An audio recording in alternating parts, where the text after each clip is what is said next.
이해식 의원님 질의에 답변하시는 모습을 보면서 참 답답해짐을 느낍니다. 누구보다 유능하시고 영민하시다고 알려주신 분이 김앤장에 관한 그 세상을 시끄럽게 했던 사건들을 들어본 적이 없다라고 말씀하시는 것은 국민 눈높이에서는 도저히 납득이 가기 어려운 점이라는 거 한번 성찰해 보셨으면 좋겠습니다.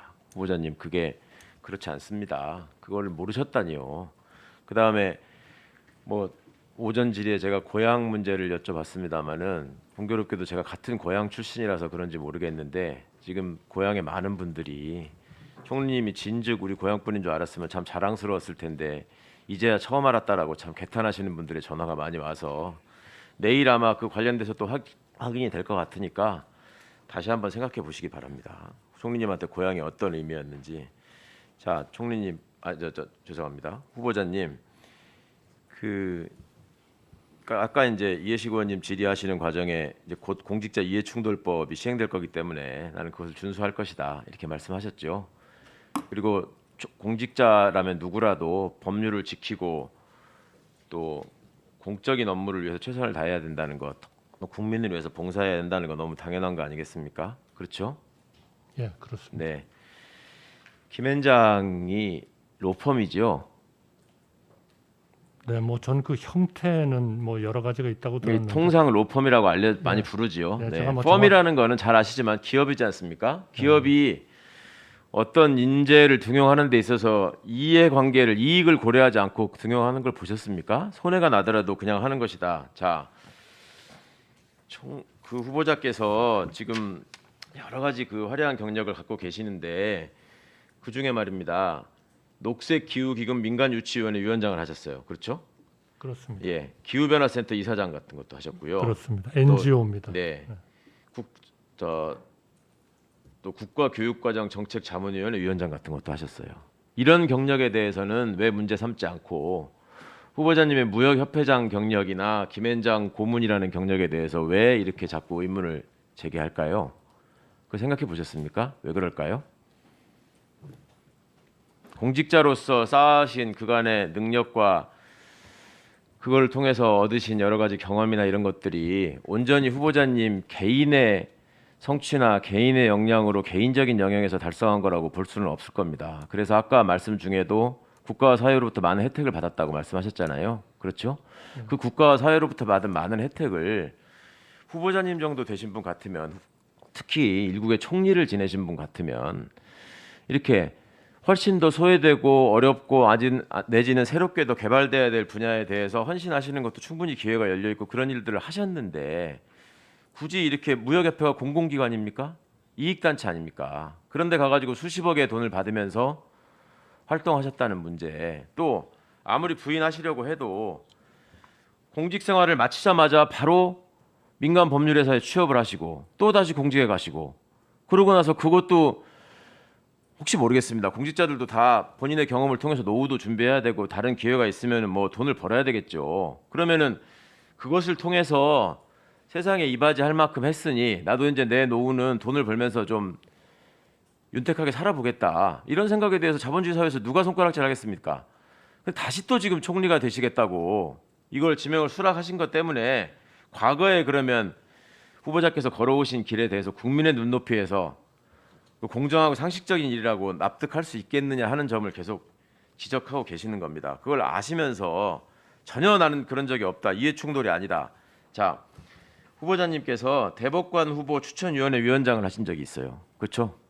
예, 네. 2016년 대법관 인사청문회 때마다 늘 최근에 지금 질의가 되고 있고 후보자들이 답변하는 부분이 대법관 임기를 마치면 변호사 개업을 하겠느냐라고 묻습니다. 대법관이 나중에 변호사 하는 거에 대해서 어떻게 생각하십니까? 견해가 어떻습니까? 제가 일반적으로 평가할 수는 없을 것 같습니다. 대법관 출신이 왜 나중에 변호사 개업하는 문제가 청문회 때마다 이슈가 되고 본인들은 또 그렇게 하지 않겠다라고 지금 답변하는 것이 최근의 추세입니다. 왜 그렇게 되고 있다고 생각하십니까? 뭐 제가 그 각 개인들이 내리는 결정에 대해서 알고 계시지 않습니까? 일반화해가지고 제가 말씀드리긴 후보자님, 네. 영어를 저보다 훨씬 잘하실 텐데요. 빅샷이라는 말이 있습니다. 무슨 말인지 아시죠? 잘 모릅니다. 잘 모르십니까 진짜로? 네. 거물이라는 말을 뜻하는 빅샷 용어고요. 특히 저희 로펌 업계에서는 후보자님 같은 분들을 모시게 되면 빅샷이라고 표현을 합니다. 로펌의 위상과 영업과 관련해서 많은 혜택이 기대되기 때문에. 그런데 지금 후보자께서는 내가 후배들한테 전화를 한 적이 없으니 이해 충돌을 한 적이 없다. 단 한 번도 없다라고 말씀하시는데 우리가 상식적으로 영화 같은 걸 봐도요.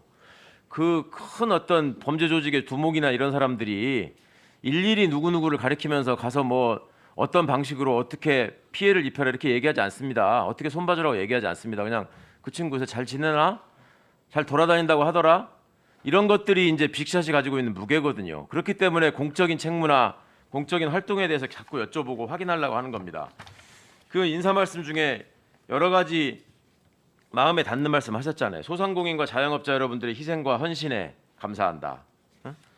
그다음에 서민 경제 안정을 최우선 과제로 삼겠다. 다 후보자께서 하신 말씀입니다. 국민의 눈높이에 맞는 국민을 위한 행정을 하겠다.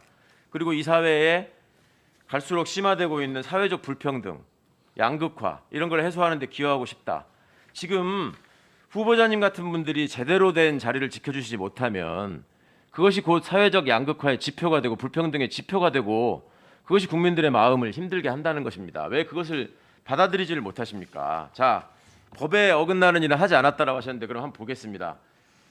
김앤장에서 고문으로 계신 게 아까 분명히 오전에 말씀하시기를 변호사들이 할 수 없는 직역에 대해서 전문적인 어떤 자문을 하고 도움을 주는 역할을 했다. 이게 서울지방변호사회에서 해석한 것, 대한변협에서 해석한 것, 그 다음에 이 똑같은 내용을 김앤장도 제출을 했는데요.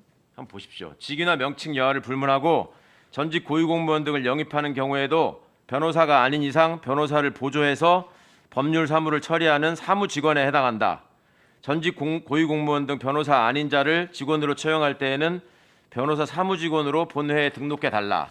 아까 나는 사무직원이 아니다라는 취지로 말씀하셨는데 명백히 지금 법을 국회하고 계신 겁니다.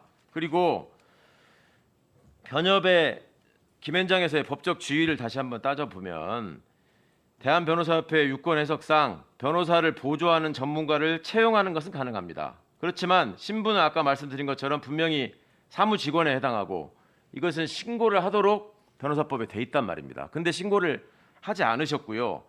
대한변호사협회 유권 해석을 다음을 보시더라도 비정기적으로 기타 소득 형태로 소득을 지급할 때 비로소 얘기하실 수 있는 근거가 일부나마 생기는 것이지 사무직원이 되는 고용계약 관계에서는 지금 후보자께서 말씀하시는 변호사가 못하는 일을 내가 도와줬다라고 하는 거는 지금 사무직원임에도 동업을 했다는 걸 자인하시는 것밖에 안 되는 겁니다. 이상입니다. 30초만. 하시죠. 예, 저 우선 존경하는 최강욱 의원님께서 말씀하신 아주 좋은 말씀, 좋은 충고로 받아들이겠습니다. 다만 한 가지 말씀드릴 거는 저는 제 일생을 살면서 제가 한 번도 빅샷이라고 생각해 본 적은 없습니다. 감사합니다. 예, 수고하셨습니다, 최강 의원님. 다음은